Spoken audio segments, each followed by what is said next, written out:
കറിയുടെ റെസിപ്പിയാണ് ചെയ്യാൻ വേണ്ടിയിട്ട് പോകുന്നത്. ഇപ്പോൾ 2-3 ദിവസം അടുപ്പിച്ചായി സ്നാക്ക് റെസിപ്പി ചെയ്യുന്നത്. അപ്പോൾ ഇന്ന് നമ്മൾ ഉണ്ടാക്കുന്നത് മുട്ടക്കറിയാണ് ഉണ്ടാക്കുന്നത്. മുട്ടക്കറിയുടെ വീഡിയോസുകൾ ഞാൻ പലതരത്തിലുള്ള മുട്ടക്കറികൾ ഞാൻ മിയ കിച്ചണിൽ അപ്ലോഡ് ചെയ്യുന്നുണ്ട്. പക്ഷേ ഇന്ന് നമ്മൾ ഉണ്ടാക്കുന്നത് ഒരു വെറൈറ്റി ആയിട്ടുള്ള മുട്ടക്കറിയാണ്. ഈ മുട്ടക്കറി ചോറിൻ്റെ കൂടെ, ചപ്പാത്തിയുടെ കൂടെ, അപ്പത്തിൻ്റെ കൂടെ, ബ്രെഡിൻ്റെ കൂടെ, എന്തിൻ്റെ കൂടെ കഴിക്കാനാണെങ്കിലും നല്ല ടേസ്റ്റ് ആയിരിക്കും. അപ്പോൾ നിങ്ങൾ ട്രൈ ചെയ്ത് നോക്കിയിട്ട് ഫീഡ്ബാക്ക് പറയാൻ വേണ്ടിയിട്ട് മറക്കരുത് കേട്ടോ. പിന്നെ നമ്മൾ മിയ കിച്ചണിലെ ലാസ്റ്റ് അപ്ലോഡ് ചെയ്തിട്ടുണ്ടായിരുന്നത് വെജിറ്റബിൾ ബോളിൻ്റെ ഒരു സ്നാക്ക് റെസിപ്പി ആയിരുന്നു ചെയ്തിട്ടുണ്ടായിരുന്നു. ആ വീഡിയോ നിങ്ങൾ കാണാത്തവരുണ്ടെന്ന് വെച്ചിട്ടുണ്ടെങ്കിൽ ആ വീഡിയോ വേണ്ടിയിട്ട് കണ്ടു നോക്കാം. അതും ട്രൈ ചെയ്ത് നോക്കാൻ വേണ്ടിയിട്ട് മറക്കരുത്.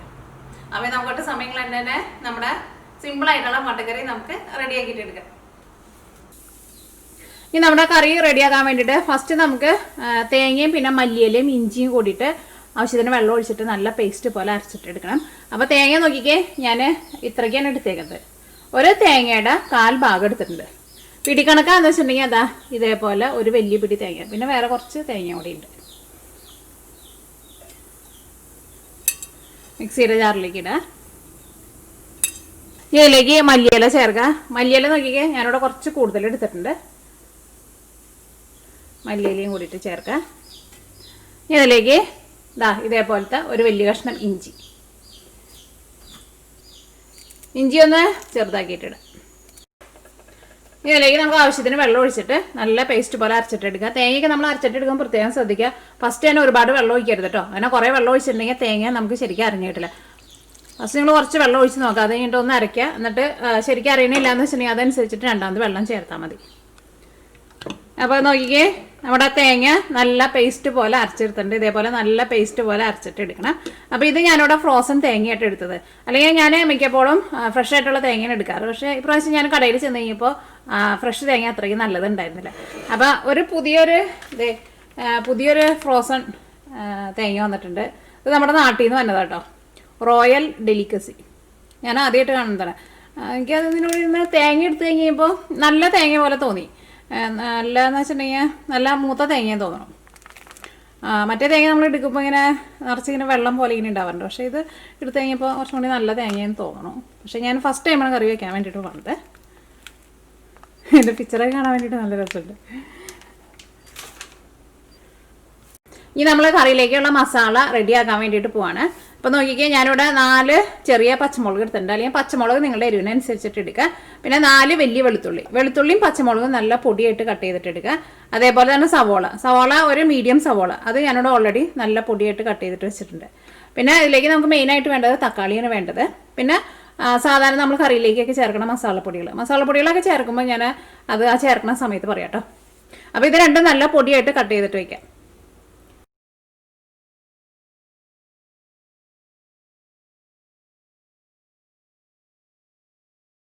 ഇനി നമ്മൾ കറി റെഡിയാക്കാൻ വേണ്ടിയിട്ട് പോവാണ്. അതിന് വേണ്ടിയിട്ട് ഒരു പാൻ വെച്ചിട്ട് ചൂടാക്കാം. ആവശ്യത്തിന് ഓയിൽ ചേർക്കാം. ഇത് വെളിച്ചെണ്ണ കേട്ടോ. ഇവിടെ ചെറുതായിട്ടൊരു തണുപ്പുണ്ട്, അതുകൊണ്ടാണ് വെളിച്ചെണ്ണയാണ് കട്ട പിടിച്ചിട്ടിരിക്കുന്നത്. അപ്പോൾ വെളിച്ചെണ്ണ നന്നായിട്ട് ചൂടായിട്ടുണ്ട്. ഇതിലേക്ക് ഫസ്റ്റ് നമുക്ക് വെളുത്തുള്ളിയും പിന്നെ പച്ചമുളകും ചേർക്കാം. ഈ വെളുത്തുള്ളി ചെറുതായിട്ടൊന്ന് കളർ മാറി തുടങ്ങിയിട്ട് നമുക്ക് സവോള ചേർക്കാം. അല്ലെങ്കിൽ ഈ സവോളയും കൂട്ടിയിട്ട് ഒരുമിച്ച് ചേർത്തിട്ടുണ്ടെങ്കിൽ നമ്മുടെ വെളുത്തുള്ളി നമുക്ക് ശരിക്കും അങ്ങോട്ട് മൊരിഞ്ഞ് കിട്ടില്ല. ഇതിലേക്ക് നമ്മൾ തേങ്ങ അരച്ച് വെക്കുന്ന കറിയാണല്ലോ. അപ്പോൾ ആ വെളുത്തുള്ളി ഒന്ന് മൊരിയുമ്പോൾ കുറച്ചുകൂടി നല്ലൊരു ടേസ്റ്റ് ഉണ്ടാവും. ഞാൻ നോക്കിക്കേ, ഇപ്പോൾ നമ്മുടെ വെളുത്തുള്ളി മൊരിഞ്ഞ് നല്ലൊരു ഗോൾഡൻ കളറായിട്ടുണ്ട്. കരിഞ്ഞു പോരുത്. ഇതിലേക്ക് നമുക്ക് സവോള ചേർക്കാം.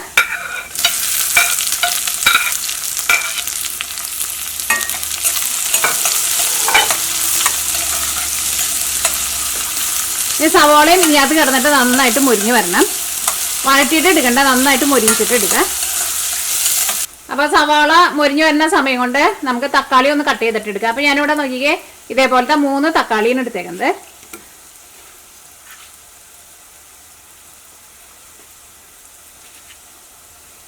ഇതൊന്ന് ചെറുതായിട്ടൊന്ന് കട്ട് ചെയ്തിട്ട് എടുക്കുക.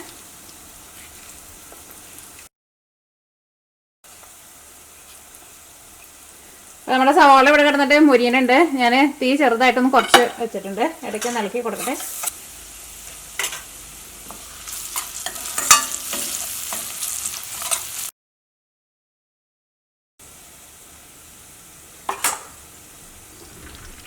ഒന്ന് കൈ കൊണ്ടൊന്ന് ഉടച്ച് വെച്ചിട്ടുണ്ടെന്ന് വെച്ചിട്ടുണ്ടെങ്കിൽ നമ്മൾ കറിയിൽ ഇടുമ്പോൾ പെട്ടെന്ന് അങ്ങോട്ട് ഇതങ്ങോട്ട് ചേർന്ന് വരും. അപ്പോൾ സവോള മുരിഞ്ഞിട്ട് നല്ലൊരു ഗോൾഡൻ കളറായി തുടങ്ങിയിട്ടുണ്ട്. ഇനി ഇതിലേക്ക് നമുക്ക് മസാലപ്പൊടികൾ ചേർക്കാം. തീ പതുക്കെ ഒന്ന് കുറച്ച് വയ്ക്കാം. ഫസ്റ്റ് നമുക്ക് ഇതിലേക്ക് മഞ്ഞൾപ്പൊടി ചേർക്കാം. മഞ്ഞൾപ്പൊടി ഞാൻ ഇതിലേക്ക് 1/2 ടേബിൾ സ്പൂൺ മഞ്ഞൾപ്പൊടിയാണ് ചേർക്കുന്നത്. ഈ മഞ്ഞൾപ്പൊടി ഇതിനകത്ത് കിടന്നിട്ട് നന്നായിട്ട് മുരിയട്ടെ. ഈ കറിയിലേക്ക് നമ്മൾ മല്ലിപ്പൊടി ചേർക്കണില്ല കേട്ടോ, കാരണം ഇത് നമ്മൾ തേങ്ങ അരച്ച് വെക്കുന്ന കറിയാണല്ലോ. അപ്പോൾ മല്ലിപ്പൊടി ചേർക്കാണ്ടിരിക്കുന്നത് നല്ലത്. ഇതാണ് മഞ്ഞൾപ്പൊടി ഇതിനകത്ത് കിടന്നിട്ട് നന്നായിട്ട് മുരിഞ്ഞിട്ടുണ്ട്. ഇതിലേക്ക് നമുക്ക് മുളക് പൊടി ചേർക്കാം. മുളക് പൊടിയും ഞാൻ ഇതിലേക്ക് 1/2 ടേബിൾ സ്പൂണാണ് ചേർക്കുന്നത്. നമ്മൾ ഇതിലേക്ക് പച്ചമുളകും ചേർത്തിട്ടുണ്ടല്ലോ. നിങ്ങൾക്ക് എരിവ് കൂടുതൽ വേണമെന്ന് വെച്ചിട്ടുണ്ടെങ്കിൽ നിങ്ങൾ അതനുസരിച്ച് മുളക് പൊടി കൂടുതൽ ചേർക്കാം. കാരണം നമ്മൾ പലരും എടുക്കുന്ന മുളക് പൊടിക്ക് ചിലപ്പോൾ ചില മുളക് പൊടിക്ക് ഭയങ്കര എരിവുണ്ടാകും, ചിലതിന് അധികം എരിവുണ്ടാവില്ല. അപ്പം മുളക് പൊടി നിങ്ങളുടെ എരിവിനനുസരിച്ചിട്ട് നിങ്ങൾ ചേർത്തോ. ഇത് നന്നായിട്ട് കുറച്ച് വെച്ചോ. അതാണ് മസാലപ്പൊടികളെല്ലാവരും നന്നായിട്ട് മുരിഞ്ഞിട്ടുണ്ട്. ഇതിലേക്ക് നമുക്ക് തക്കാളി ചേർക്കാം.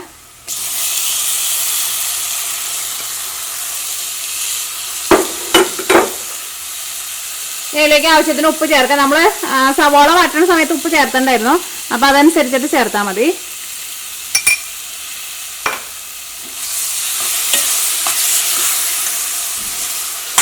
തക്കാളി നമ്മൾ ഉടച്ച് ചേർത്തപ്പോൾ കണ്ടോ നല്ല ജ്യൂസി ആയിട്ട് വന്നിട്ടുണ്ട്. ഈ ഒരു മീഡിയം ഫ്ലെയിമിൽ വെച്ചിട്ട് നമുക്ക് മൂടി വെച്ചിട്ട് ഫസ്റ്റ് നമുക്ക് തക്കാളി വേവിക്കാം. അത് കഴിഞ്ഞിട്ടാണ് നമ്മൾ തേങ്ങ അരച്ച് വെച്ചിട്ടില്ല അത് ചേർക്കാൻ വേണ്ടിയിട്ട്. അതിപ്പോൾ ചേർക്കരുത് കേട്ടോ.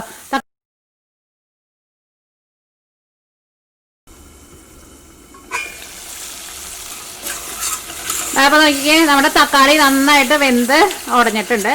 ഇനി ഇതിലേക്ക് നമ്മൾ അരച്ച് വെച്ചേക്കുന്ന തേങ്ങയും മല്ലിയിലും ഇഞ്ചിയും കൂടിയിട്ടുള്ള പേസ്റ്റ് ഉണ്ടല്ലോ, അത് നമുക്ക് ഇതിലേക്ക് ചേർക്കാം. പ്രത്യേകം ശ്രദ്ധിക്കുക, തേങ്ങ നന്നായിട്ട് അരയണം. പിന്നെ നിങ്ങൾ ഫ്രോസൺ തേങ്ങയൊക്കെയാണ് അരക്കണേന്ന് വെച്ചിട്ടുണ്ടെങ്കിൽ ഇളം ചൂടുള്ള വെള്ളത്തിൽ വേണം തേങ്ങ അരയ്ക്കാൻ വേണ്ടിയിട്ട്.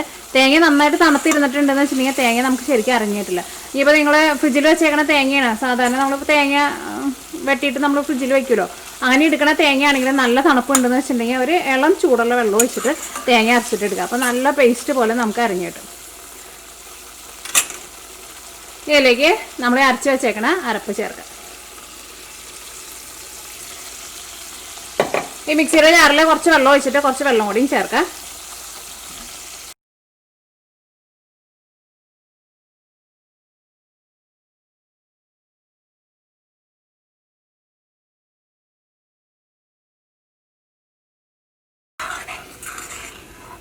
ഇനി മീഡിയം ഫ്ലെയിമിൽ വെച്ചിട്ട് കറി നമുക്ക് മൂടി വയ്ക്കാം. കറി നന്നായിട്ടൊന്ന് തിളയ്ക്കണം. അത് ഹൈ ഫ്ലെയിമിൽ കിടന്നിട്ട് കറി തിളക്കരുത് കേട്ടോ. മീഡിയം ഫ്ലെയിമിൽ വലിയ ബർണറൊക്കെ വെച്ചിട്ടുണ്ടെങ്കിൽ തീ ഒന്നും കൂടി ഒന്ന് കുറച്ച് വയ്ക്കുക. കാരണം നമ്മുടെ ഈ മല്ലിയിലയും പിന്നെ ഈ തേങ്ങയ്ക്കയും ഇതിനകത്ത് ഈ കറിയിൽ കിടന്നിട്ട് നന്നായിട്ട് വെന്ത് വരണം. അപ്പോൾ തീ പെട്ടെന്ന് അങ്ങോട്ട് കൂട്ടി വെച്ചിട്ടുണ്ടെങ്കിൽ നമ്മുടെ ഈ കറിയുടെ ഗ്രേവിക്ക് അങ്ങോട്ട് വറ്റി പോവും.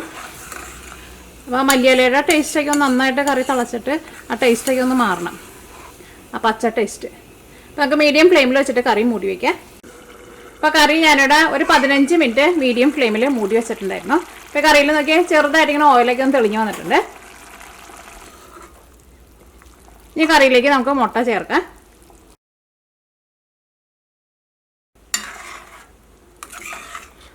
ഇനി നമുക്ക് തീ നന്നായിട്ട് കൂട്ടി വെച്ചിട്ട് കറി ഒന്നും കൂടി ഒന്ന് തിളച്ച് കഴിയുമ്പോൾ തീ ഓഫ് ചെയ്യുക. അതുകൊണ്ട് നമുക്ക് കറിയിലേക്ക് താളിച്ച് ചേർക്കാം.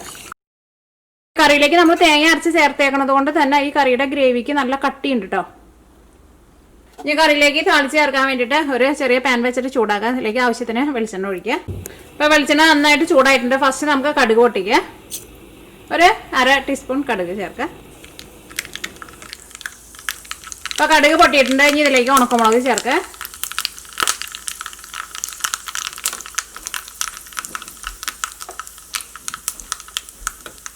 ഒന്ന് കുറച്ച് വയ്ക്കട്ടെ.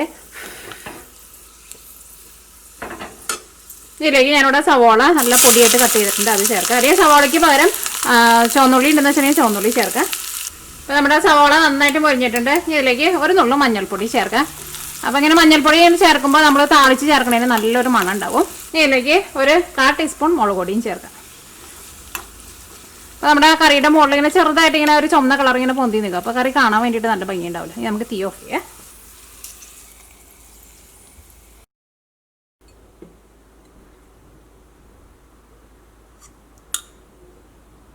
ഈ കറിയിലേക്ക് നമ്മൾ തേങ്ങ അരച്ച് ചേർത്തേക്കണത് കൊണ്ട് തന്നെ ഈ കറിയുടെ ഗ്രേവിക്ക് ചെറുതായിട്ടൊരു തിക്നെസ് ഉണ്ട്. ഈ കറി അപ്പത്തിൻ്റെ കൂടെ, ബ്രെഡിൻ്റെ കൂടെ, ചപ്പാത്തിയുടെ കൂടെ, ചോറിൻ്റെ കൂടെ, എന്തിൻ്റെ കൂടെ കഴിക്കാനാണെങ്കിലും നല്ല ടേസ്റ്റ് ഉണ്ടാവും.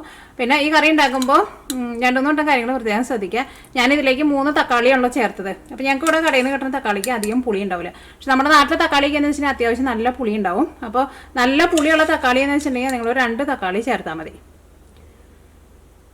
പിന്നെ അതിലേക്ക് നമ്മൾ തേങ്ങ അരച്ചത് ചേർത്ത് കഴിഞ്ഞിട്ട് പിന്നെ നമ്മൾ കുറച്ചും കൂടി വെള്ളം ഒഴിച്ചല്ലോ, അതേപോലെ അത്യാവശ്യം നന്നായിട്ട് വെള്ളം ഒഴിക്കണം. എന്നാൽ മാത്രമേ കറി നമ്മളത് കഴിഞ്ഞിട്ട് ഒരു 15 മിനിറ്റ് മൂടി വെച്ചിട്ട് കറി നന്നായിട്ട് തിളപ്പിച്ചിട്ടുണ്ടായിരുന്നില്ലേ, അങ്ങനെ തിളച്ച് കഴിഞ്ഞാലും നമ്മുടെ കറിയിൽ ഇതേപോലെ ഇങ്ങനെ ഗ്രേവി ഉണ്ടാവുള്ളൂ. അല്ലെങ്കിൽ കറി ഭയങ്കര തിക്കായിട്ട് വരും.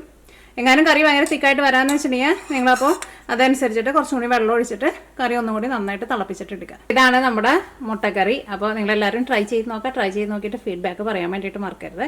അപ്പോൾ നമുക്ക് നാളെ വേറൊരു പുതിയ റെസിപ്പി ആയിട്ട് വരാം. ചപ്പാത്തിയുടെ കൂടെ കഴിക്കാൻ നല്ല അടിപൊളി ടേസ്റ്റുള്ള കറി കേട്ടോ അത്.